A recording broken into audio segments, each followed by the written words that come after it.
الحمدللہ رب العالمین والعاقبۃ للمتقین والصلاۃ والسلام علی سید الانبیاء والمرسلین اما بعد۔ معزز و محترم ناظرین کرام، آج کی اس ویڈیو کا آغاز تلاوت قرآن کریم سے ہوگا۔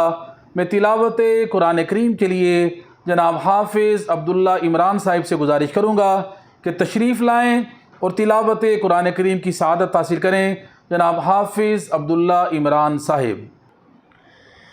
اعوذ باللہ من الشیطان الرجیم، بسم اللہ الرحمن الرحیم، والتین والزیتون وطور سینین وهذا البلد الأمين لقد خلقنا الإنسان في أحسن تقويم ثم رددناه أسفل سافلين إلا الذين آمنوا وعملوا الصالحات فلهم أجر غير ممنون فما يكذبك بعد بالدين أليس الله بأحكم الحاكمين صدق اللہ العظیم۔ جزاک اللہ۔ نہایت ہی خوبصورت انداز میں حافظ عبداللہ عمران صاحب تلاوت قرآن کریم کی سعادت حاصل کر رہے تھے۔ الحمدللہ آج ہمارے درمیان نہایت ہی خوبصورت شخصیت محترم المقام عزت مآب جناب محمد نعمان علی صفدر شاہ صاحب تشریف فرما ہیں۔ میں آپ سے گزارش کروں گا کہ منقبت کا نذرانہ پیش کرنے کی سعادت حاصل کریں۔ جناب محترم محمد نعمان علی صفدر شاہ صاحب۔ صلی اللہ علیہ یا رسول اللہ وسلم علیک یا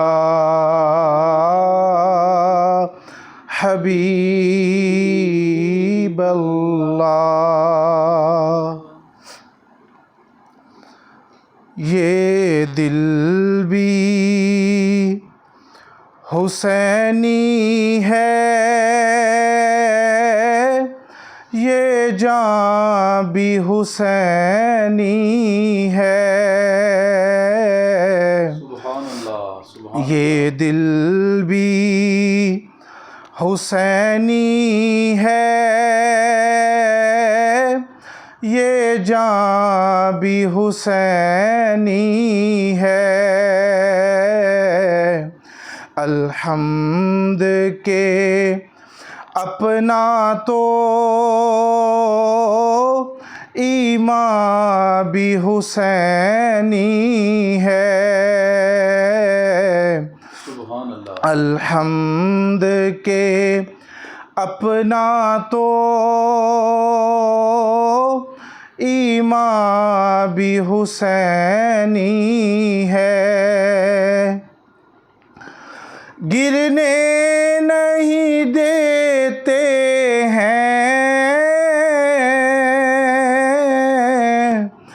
کاندھے سے نواسے کو،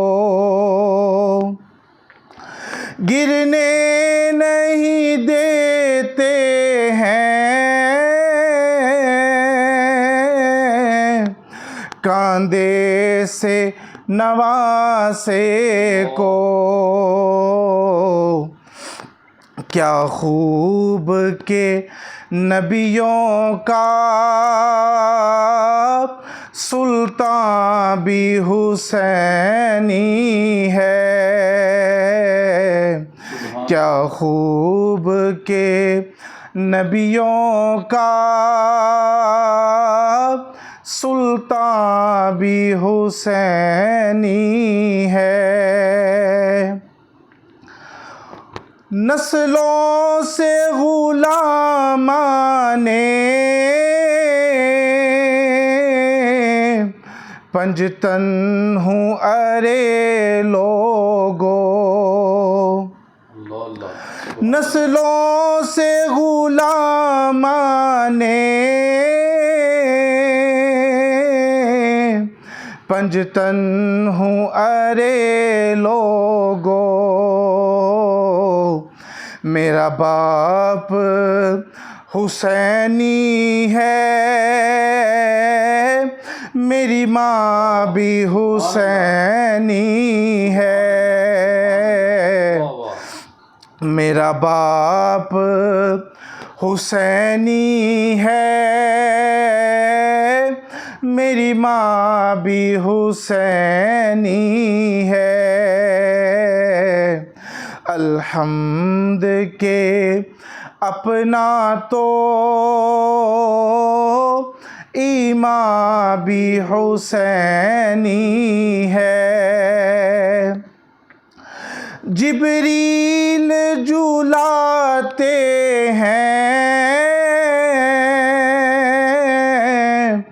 حسنین کے جولے کو،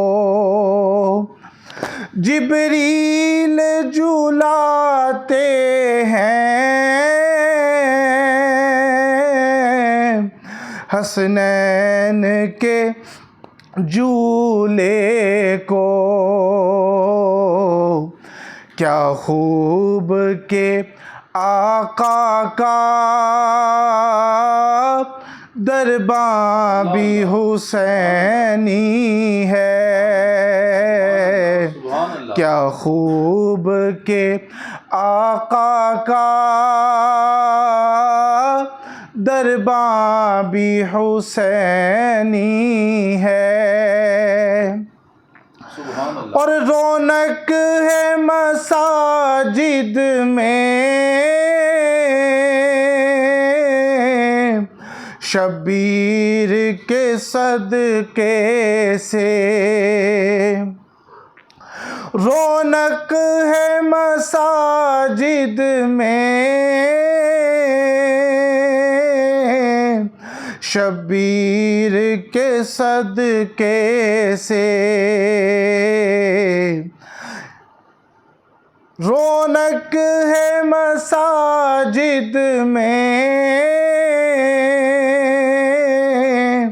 شبیر کے صدقے سے، منبر بھی حسینی ہے، آذان بھی حسینی ہے، منبر بھی حسینی ہے،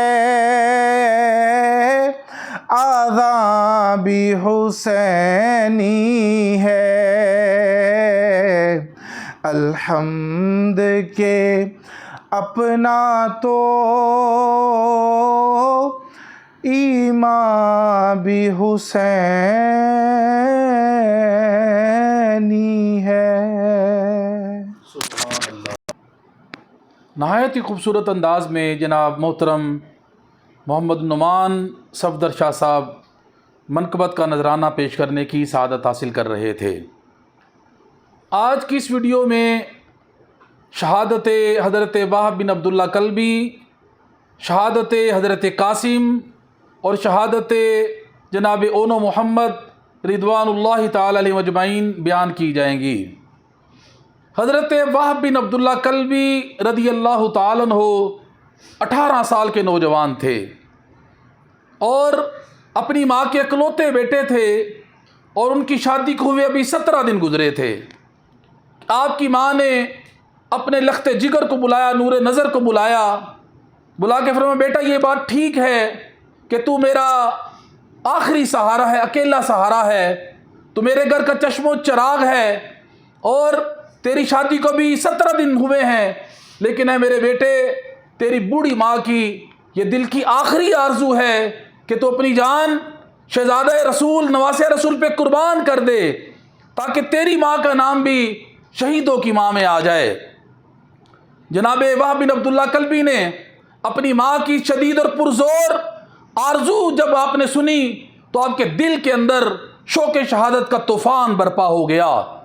اپنی زوجہ کے پاس آئے، آ کے فرمانے لگے میری رفیقہ حیات، یہ مجھے معلوم ہے کہ تیرا میرا جو تعلق ہے، تو نے میری خاطر اپنے ماں باپ گھر بار کو چھوڑا، بہن بھائیوں کی جدائی برداشت کی، تو نے میری خاطر جو مجھے تیرے سہاگ کی قیمت کا مجھے معلوم ہے، لیکن اے میری زوجہ، آج نواسہ رسول، ابن رسول، جگر گوشہ بطول، فرزند علی المرتضیٰ، برادر حسن مجتبیٰ، شہزادہ رسول نواسہ رسول پہ ایک بڑا امتحان آ گیا ہے۔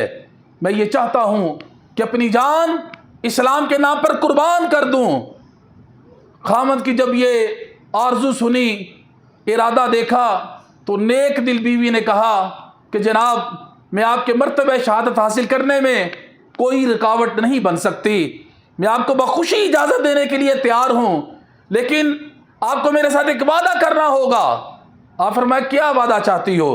اس نے کہا حضور ہے میرے سرتاج، جب آپ شہادت کا جام نوش کر لیں، جب آپ شہید ہو جائیں، تو جب جنت کی حوریں آپ کو لینے کے لیے آئیں تو حضور آپ مجھ سے وعدہ کریں آپ اکیلے جنت میں داخل نہیں ہوں گے، مجھے ساتھ لے کے جنت میں جائیں گے۔ اور یہ وعدہ میں روبرو امام حسین علیہ السلام لینا چاہتی ہوں۔ آپ نے فرمایا مجھے منظور ہے۔ آپ نے اپنی زوجہ اپنی امی جان کو لیا اور امام علی مقام کی بارگاہ میں آ گئے۔ آپ کی امی جان نے عرض کی امام علی مقام کی بارگاہ میں کہ جناب امام حسین علیہ السلام، حضور میری ساری زندگی کا سرمایہ حیات میرا یہی ایک بیٹا ہے، عرصہ دراز ہو چکا کہ اس کا باپ دار فانی سے کوچ کر گیا، میں نے بڑی محنت و مشقتوں سے پال کر اسے جوان کیا، اب میرے دل کی یہ آرزو ہے اجازت عطا فرمائیں میرا یہ بیٹا آپ کے قدموں پہ اپنی جان قربان کر دے۔ میرے امام علیہ السلام نے بخوشی اجازت دی اور ان کی زوجہ کے سر پر دست شفقت رکھا اور رکھ کر فرمایا میری بیٹی تھوڑی دیر کے بعد تیرا یہ شوہر دیدار الہی سے مشرف ہونے والا ہے۔ میری بیٹی جنت کی حوریں جامع کوثر حوض جامع کوثر لے کے تیرے بیٹے کے انتظار میں کھڑی ہیں اور جنت کی حوری آج تجھ پر رشک کر رہی ہیں کہ تو کتنی خوش قسمت خاتون ہے کہ تو ایک غازی اور مجاہد کی بیوی ہے۔ جب یہ تسلی امیز الفاظ ان کی زوجہ نے سنے تو ان کی آنکھوں میں آنسو آ گئے۔ برآتی ہوئی آواز میں عرض کی کہ جناب ان سب باتوں پر مجھے بڑا فخر ہے، لیکن میں ایک شرط کے ساتھ اپنے خاوند کو میدان جہاد میں جانے کی اجازت دوں گی۔ آپ نے فرمایا وہ کیا شرط ہے؟ تو انہوں نے عرض کی حضور میری یہ شرط ہے کہ میرا یہ خاوند جب جنت میں جانے لگے گا اکیلا جنت میں نہیں جائے گا، مجھے ساتھ لے کر جائے گا، اور یہ میں آپ کے روبرو ان سے یہ شہادت اور گواہی لینا چاہتی ہوں، وعدہ لینا چاہتی ہوں۔ میرے امام کی بارگاہ میں جب انہوں نے عرض کی تو جناب وہب بن عبداللہ کلبی نے دست بستہ میرے امام کی بارگاہ میں عرض کی حضور مجھے اس کی یہ شرط منظور ہے، جب میں جنت میں جاؤں گا تو اسے ساتھ لے کر جاؤں گا، اور ان کی زوجہ نے عرض کی حضور اس کے بعد جو میری بقیہ زندگی ہے مجھے اپنی خادماؤں میں قبول فرما لیجئے گا، پھر میں اہل بیت کی خدمت میں اپنی ساری زندگی گزار دوں گی۔ اب جناب وہب بن عبداللہ کلبی رضی اللہ تعالیٰ عنہ نے سر پہ خود رکھا، جسم پہ زرہ زیب کیے، ہاتھ میں تلوار لیے، ایک ہاتھ میں ڈال پکڑے، جب میدان جنگ میں آئے آکے جوش سے آپ للکارے کہ دشمن کے دل دہل گئے۔ آپ نے فرمایا حل من مبارز، ہے کوئی مقابلہ کرنے والا؟ اس ہیبت سے آپ نے یہ پکارا کہ دشمن کے دل دہل گئے، کسی کو جرت نہ ہوئی آپ کے سامنے آنے کی۔ آپ کتنی دیر مبارز طلب کرتے رہے، مقابل طلب کرتے رہے، لیکن کوئی سامنے آنے کو تیار نہ ہوا۔ ابن سعد نے اپنی فوج کو، اپنے لشکر کو غیرت دلائی کہ ایک معمولی سا لڑکا مقابل طلب کرتا ہے لیکن تم میں سے کوئی سامنے جانے کو تیار نہیں، کیا تم سب بزدل ہو گئے ہو؟ جب ابن سعد نے یہ کہا تو ان کے لشکر میں سے محکم بن طفیل اس طعنے کو برداشت نہ کر سکا، غصے میں گھوڑا دوڑاتا جناب وہب بن عبداللہ کلبی کے سامنے آیا، آ کے اس نے آپ کو نیزہ مارا، آپ نے وہ نیزہ پکڑ کے کھینچا، وہ زمین پہ گر گیا۔ آپ نے ایک ہی وار سے اس کا سر تن سے جدا کر دیا۔ پھر آپ کی تلوار بجلی کی طرح اٹھی اور ایسے جوہر دکھانے لگی، کوئی بھی سامنے آتا کوفی اسے آپ واصل جہنم کر دیتے تھے۔ جناب گرامی، جب یہ مقابلہ آپ نے کیا، لاشوں کے کوفیوں کے ڈھیر لگا دیے، اس کے بعد آپ اپنا گھوڑا لے کر خیموں کی طرف تشریف لائے۔ آپ کی ماں نے دعا کے لیے ہاتھ اٹھائے تھے، یا اللہ میرے بیٹے کو کامیابی عطا فرما۔ آپ کی زوجہ ٹکٹکی باندھ کے آپ کو دیکھ رہی تھی، ان قریب میرا سہاگ اللہ کے نام پہ قربان ہونے والا ہے۔ خیموں میں آئے، آ کے اپنی ماں سے عرض کی، امی اب تو تم مجھ سے راضی ہے؟ ان کی ماں نے کہا بیٹا میں حشر تک تجھ پہ راضی ہو گئی ہوں۔ پھر اپنی زوجہ کے پاس گئے، دیکھا ان کی آنکھوں میں آنسو جاری تھے۔ فرماتے ہیں روتی کیوں ہے؟ کیا تو نے مجھے بخوشی اجازت نہ دی تھی؟ ابھی ان کو یہ تسلی دے رہے تھے کہ دشمنوں کی طرف سے آواز آئی، حل من مبارز، ہے کوئی مقابلہ کرنے والا؟ فوراً سب کو چھوڑا، الوداع کہا، گھوڑے پہ سوار ہو کر میدان جنگ میں آ گئے۔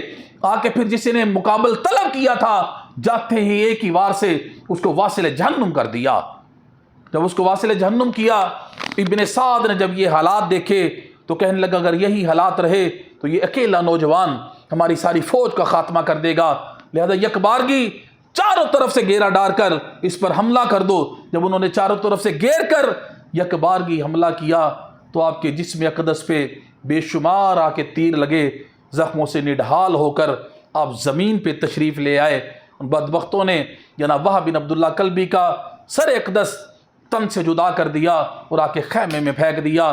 آپ کی امی جان نے خون سے بھرا جب وہ آپ اپنے بیٹے کا سر اپنی گود میں رکھا اور اس کو پیار کیا، سینے سے لگایا اور پڑھا انا للہ و انا الیہ راجعون۔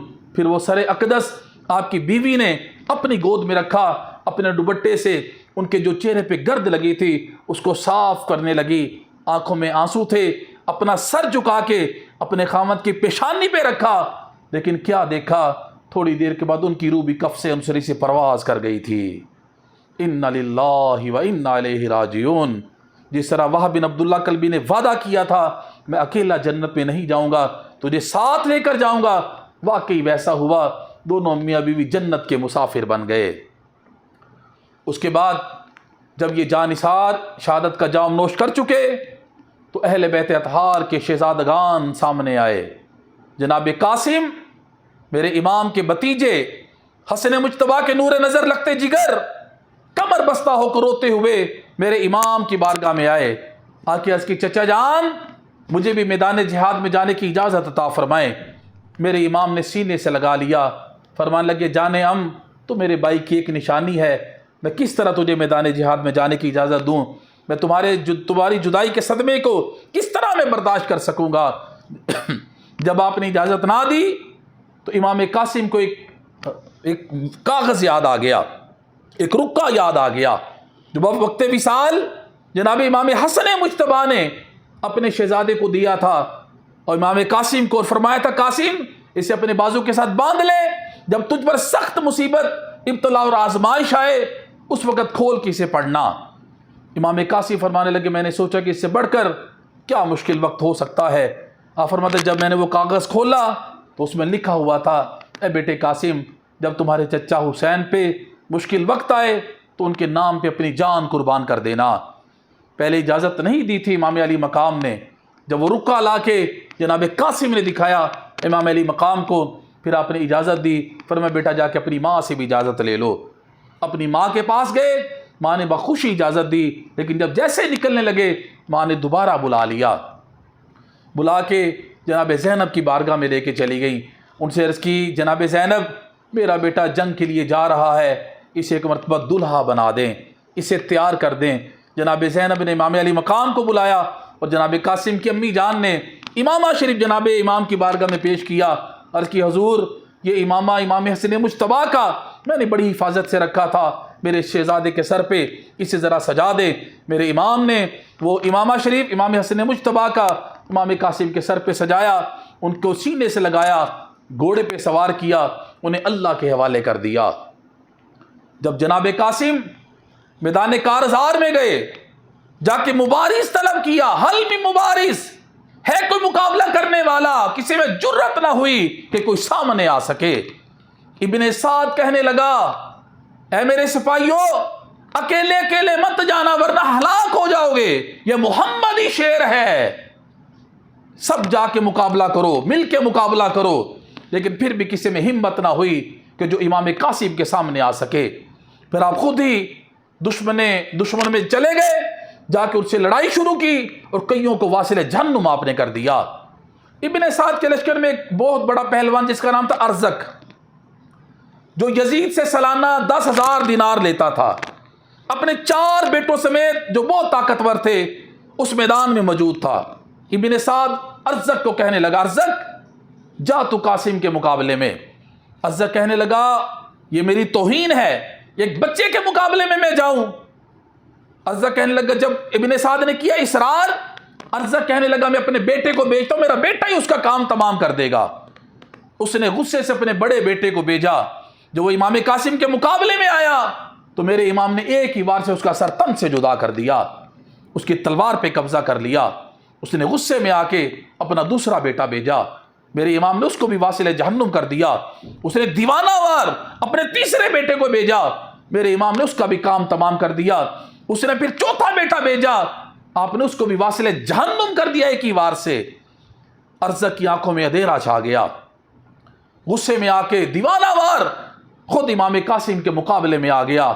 جب ارزق امام قاسم کے مقابلے میں آیا، میرے امام نے دیکھا، دعا کے لیے ہاتھ بلند کیا، یا اللہ میرے قاسم کی لاج رکھنا۔ میرے امام نے دعا فرمائی، لوگ لڑائی کا یہ نظارہ دیکھنے لگے۔ ارزق پہلوان نے پے در پہ 12 نیزے مارے، میرے امام قاسم نے سب روک لیے۔ پھر میرے امام قاسم، پھر اس ارزق پہلوان نے ایک نیزہ گما کر آپ کے گھوڑے کی پشت پہ مارا، آپ کا گھوڑا مر گیا۔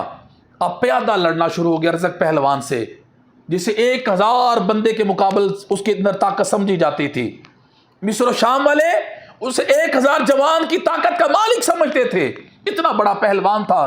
لوگ کہتے تھے کہ اس کے اندر 1000 جوان کی طاقت ہے۔ میرے امام پیادہ لڑ رہے ہیں اس سے۔ جناب امام علی مقام نے گھوڑا بھیجا، پھر میرے امام قاسم اس پہ سوار ہوئے، آپ نے متواتر 3 نیزے مارے، اس نے روک لیے، اس نے تلوار نکالی، میرے امام قاسم نے بھی تلوار نکالی۔ جب اس نے تلوار دیکھی نا تو کہنے لگا یہ تلوار قاسم تم نے کہاں سے لی ہے؟ یہ تو میں نے 1000 دینار میں خریدی تھی اور 1000 دینار سے اسے زیر آب کروایا تھا۔ فرمانے لگے یہ تیرے بیٹے کی نشانی ہے جو مجھے دے کر گیا ہے تاکہ اس سے میں تجھے مزہ چکھاؤں۔ جب آپ نے اسے یہ کہا ارزق سے، ساتھ ہی آپ نے اسے فرمایا اتنا بڑا تو پہلوان ہو کے، اتنا بڑا سپاہی ہو کے اتنی بھی تو احتیاط نہیں کرتا کہ تیرے گھوڑے کا جو تنگ ہے تو نے ڈھیلا رکھا ہے، اسے کسا بھی نہیں۔ جب آپ نے اسے یہ فرمایا کہ تیرے گھوڑے کا تنگ ڈھیلا ہے، اسے تو نے کسا بھی نہیں، جیسے وہ جھکا اس کو دیکھنے کے لیے تو جناب قاسم نے اللہ کا نام لے کر ایسا اس پہ وار کیا، اس کے 2 ٹکڑے کر کے رکھ دیے، آپ نے اسے واصل جہنم کر دیا۔ اب لشکر اعداء نے جب یہ منظر دیکھا تو ان بدبختوں نے چاروں طرف سے گھیر کے جناب قاسم پہ حملہ کر دیا، تیروں کی بارش کر دی۔ زخموں سے میرے امام نڈھال ہو کے زمین پہ تشریف لے آئے۔ جب آپ نے جام شہادت نوش کر لیا، جیسے آپ زمین پہ تشریف لائے، آپ کی امی جان مصلے پہ بیٹھی تھی، وہ سجدے میں گر گئی، رو کے عرض کی یا اللہ تیرا شکر ہے کہ تو نے میری قربانی قبول کی۔ اب میرے امام جب امام قاسم کو گئے، ان کی جسد اقدس کو لینے گئے، کیونکہ آپ کی امی جان نے کہا تھا امام علی مقام ایک مرتبہ میں اپنے جنتی دولہا کو دیکھنا چاہتی ہوں۔ میرے امام میدان میں گئے، ان بدبختوں نے گھوڑے دوڑا کے آپ کے جسد اقدس کے ٹکڑے کر دیے۔ میرے امام گئے، اپنی عبا بچھا کے ان ٹکڑوں کو اس میں رکھا اور سمیٹ کے لا کے خیموں میں رکھا، تو سب خیموں والوں نے انا للہ و انا الیہ راجعون پڑھا۔ خود اندازہ کریں اس وقت اہل حرم کی کیا کیفیت ہوگی۔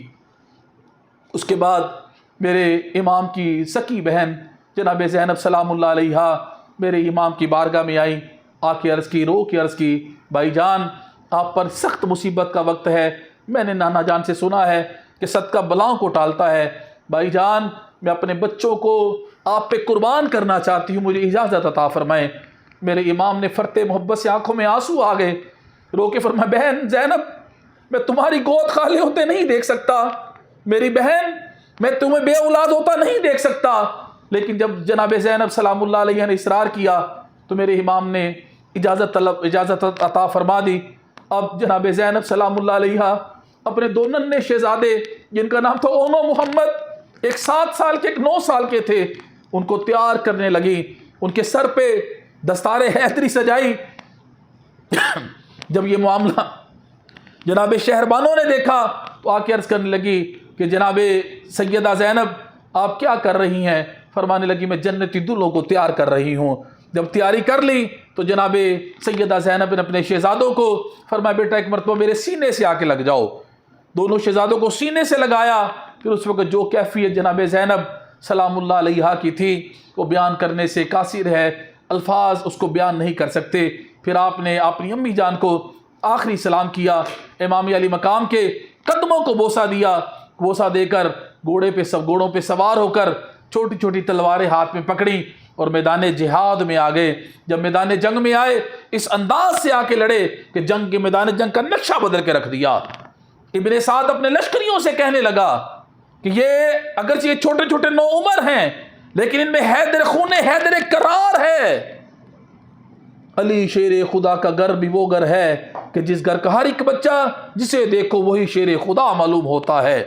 اس انداز سے وہ شہزادے لڑے۔